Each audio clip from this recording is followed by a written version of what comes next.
Okay. जब भी हम स्टार्ट करते हैं हिस्ट्री का पढ़ना, हिस्ट्री में हम 3 पार्ट देखते हैं।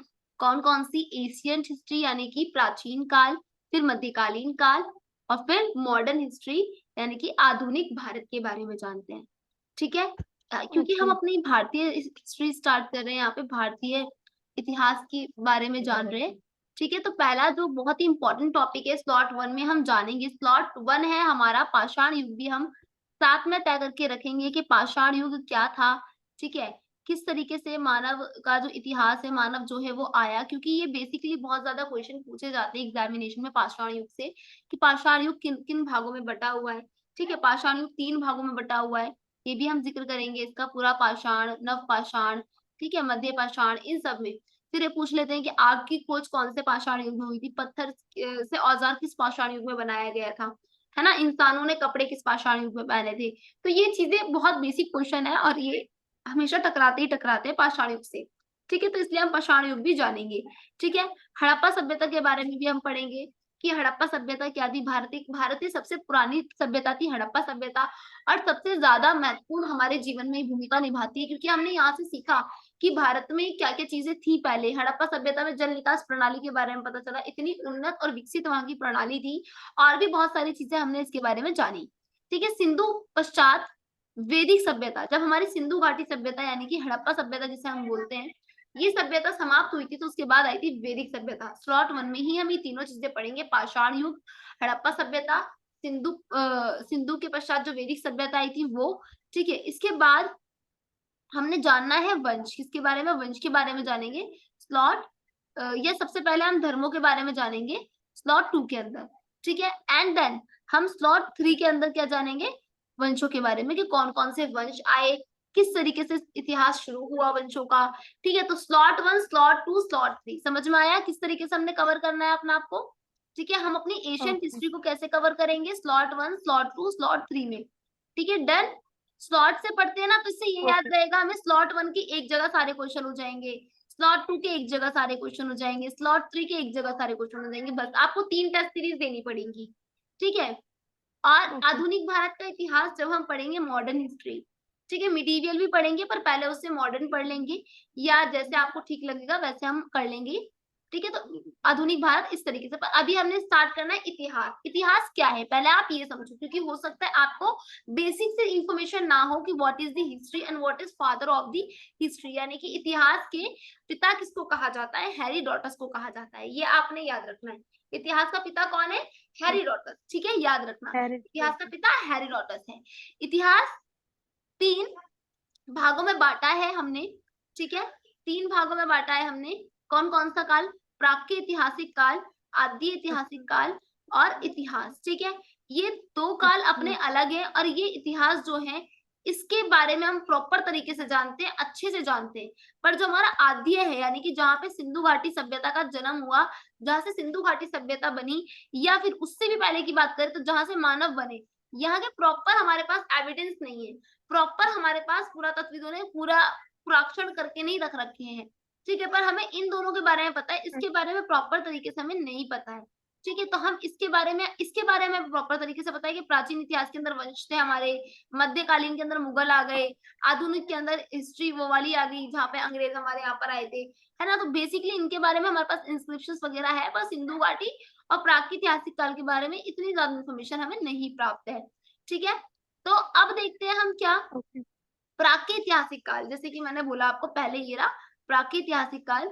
इसके बारे में जानते हैं, प्री हिस्टोरिक स्टोन एज, जिसको हम इंग्लिश में बोलते हैं pre historic stone age. Stone age क्यों कहा जाता है? क्योंकि यहीं से क्या हुआ था, पत्थरों का यूज स्टार्ट हुआ था। तो प्रागैतिहासिक काल जो है 4 कालों में बटा हुआ है। काल मतलब क्या होता है? समय होता है। ठीक है, प्रागैतिहासिक काल 4 कालों में बटा हुआ है। पहला है आपका पुरा पाषाण काल। कौन सा? पुरा पाषाण काल। इस वक्त का इंसान कैसा होता था? इस वक्त का इंसान खानाबदोश जैसा होता था, यानी कि आज यहाँ रहना है तो कल कहीं और रहना है। ठीक है, उनका कोई ठिकाना नहीं था। जैसे खानाबदोश लोग होते हैं ना, ऐसे ही वो होते थे, उनका कोई ठिकाना नहीं था एक जगह पर। आखेट करके खाते थे। ठीक है, आखेट करके खाना मतलब कि मांस मज्जा खाना, मार दिया किसी भी जानवर को, उसका मांस नोच के खा गए। ठीक है, और उस टाइम के मानव, पाषाण काल के मानव जो थे वो आदि मानव थे। कौन थे वो? आदि मानव थे। ठीक है, आदि पूरा पाषाण के मानव आदि मानव हुआ करते थे। और हाँ, आप ये बात नोट रख ले, आप इस बात को बहुत ध्यान से रखें कि पूरा पाषाण काल में ही आग की खोज हुई थी। ठीक है, पूरा पाषाण काल में आग की खोज हुई थी, पत्थर से पत्थर को बजाया गया था, तभी जाकर चिंगारी उठी थी और आग लग गई थी। ठीक है, मध्य पाषाण काल, छोटे हथियारों का प्रयोग हुआ यहाँ पर। ठीक है, अंतिम संस्कार भी अब यहाँ पर करने लगे थे लोग। और सबसे छोटा काल माना जाता है मध्य पाषाण काल का। तो क्वेश्चन ये आ सकता है कि सबसे छोटा काल कहाँ का माना जाएगा। हाथों हाथ क्वेश्चन लिखते चलो कि आग की खोज कौन से काल में हुई थी। ठीक है, फिर क्वेश्चन सेकंड लिखो कि सबसे छोटा काल कौन से काल सबसे छोटा काल कौन से ऐतिहासिक काल का उदाहरण है। सबसे छोटा काल कौन से ऐतिहासिक काल का उदाहरण है, तो आंसर आएगा मध्य पाषाण काल, और उसका आएगा आग की खोज का पूरा पाषाण काल।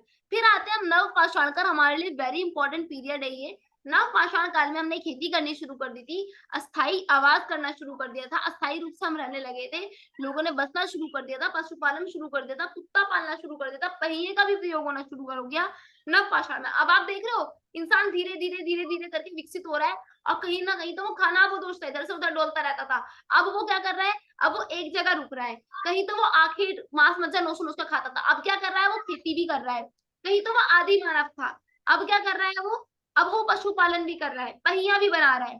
ठीक है, और एक क्वेश्चन यहाँ से भी बनता है कि ताम्र पाषाण में, यानी कि उत्तर पाषाण काल, नव के बाद आया उत्तर पाषाण काल, जहां तक मानव जो था धातु का प्रयोग करना शुरू कर दिया था, पर सर्वप्रथम जो मानव ने धातु का प्रयोग किया वो थी तांबा। ठीक है, कौन से पाषाण काल के लोगों ने तांबे का प्रयोग किया है, धातु का प्रयोग किया, और कौन सी धातु का प्रयोग किया, तांबे का प्रयोग सबसे पहले उत्तर पाषाण काल यानी कि ताम्र पाषाण काल के अंदर हुआ, इसीलिए इसका नाम ताम्र पाषाण रखा, क्योंकि यहाँ पर तांबे पीतल का प्रयोग करना सीख गया था। ठीक है, डन। तो हमें 3 क्वेश्चन मिल गए। पहले आग की खोज कौन से काल में हुई, दूसरा सबसे छोटा काल कौन सा होता है, तीसरा आपने लिखना नव पाषाण काल में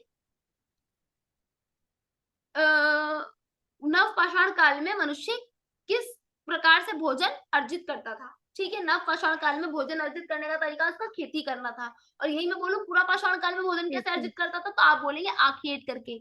आखेट मतलब होता है ना मांस मज्जा नोच कर खाना, लाइक दिस। मैं पूछूं किस काल में तांबे का प्रयोग किया गया, आप लिखेंगे उत्तर उत्तर पाषाण काल में। ठीक है, या तो मैं इसके क्वेश्चन खुद से बना के दे दूंगी, नहीं तो आप हाथों हाथ लिख लो, it's very important. Done, okay, आगे बढ़ते हैं अब। ठीक है, आगे बढ़ते हैं, आते हैं इतिहास, जैसे कि मैंने अभी आपको बताया भी था। ठीक है, अब आते हैं इतिहास। इतिहास में हम पढ़ेंगे पुरातात्विकों के बारे में, सिक्के हो गए, अभिलेख हो गए, ये पुरातात्विक है। ठीक है, विदेशी यात्रा किस किस ने करी, हेरोडोटस ने करी। ठीक है, प्लिनी ने करी, टॉलमी ने करी, मेगास्थनीज ने करी। मेगास्थनीज इज वेरी इंपॉर्टेंट, ऐसा चार्ट आपने अपनी कॉपी में भी बनाना है एवरीवन। ठीक है, आपने अपनी कॉपी में बनाना है। विदेश यात्रा करने वाले लोग कौन कौन थे, मेगास्थनीज थे, अल बिरूनी था, फायान था, और स्वेन था। हाँ, ठीक है, ये लोग क्या थे, इन लोगों ने हमारे यहाँ पर यात्राएं की, विदेशी यात्राएं इनकी हुई थी। ठीक है, और इन्होंने हमारे यहाँ आकर स्वेन शस जो थे, और टॉलनी जो थे, प्लिनी जो थे, अल्बिरूनी जो थे, मेगास्थनीज जो थे, इन सब लोगों ने आकर देखा भारत और अपनी यात्रा लिखी। ठीक है, ये विदेशी यात्रा थी, इनकी यात्रा जो करने आए थे वो लोग थे। अब साहित्य के रूप में हमने क्या देखा, ठीक है, साहित्य के रूप में हमने चीजें देखी धार्मिक, सबसे ज्यादा हमारे यहाँ पे पाया जाने वाला साहित्य, यानी कि साहित्य होता है जिसमें लिखी हुई हो चीजें।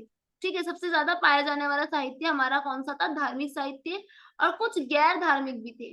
ठीक है, उसमें गैर धार्मिक में सिर्फ और सिर्फ बौद्ध धर्म थे, जैसे कि सुत्पिटिक वगैरह हो गए, पर इतने ज्यादा नहीं बौद्ध धर्म थे। कहने को हम ये कह सकते हैं कि ऐसे जो मानव शिक्षा के ऊपर आधारित हो वो धर्म थे गैर धार्मिक के अंदर।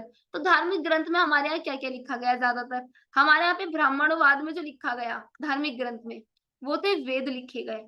ठीक है, ब्राह्मणों ने लिखे, उपवेद लिखे, और वेदांग लिखे। ठीक है, पुराण लिखे। ठीक है, उपनिषद लिखे। ठीक है, महाकथा लिखे। अभी मैं आपको इन सबका ना मतलब बताऊंगी। और जो गैर ब्राह्मण लोगों ने लिखा, जैसे यदुवंशियों ने लिखा, या फिर वैष्णव ने लिखा, या फिर अलग लोगों ने लिखा अलग अलग धर्म के, तो उसमें थे बौद्ध धर्म के लोग और जैन धर्म के लोग। ठीक है, कौन कौन, बौद्ध धर्म के लोग और जैन धर्म के लोग, ये वहां पर, ठीक है, उनका ये लिखा गया था देन अब हम इसके बारे में आगे जानेंगे, ठीक है, आगे हमने जानना है। अच्छा, अब आपको सबसे पहले ये जानना है भारत का जो इतिहास है जो अभी हमने पढ़ा, ये तो एकमात्र हमने कैसे पढ़ा कि एक तरीके से ऊपर से ओवरव्यू लिया। अब हम पढ़ेंगे भारतीय इतिहास। भारत जिसे प्राचीन काल में भारतवर्ष या भरतों का देश माना जाता था।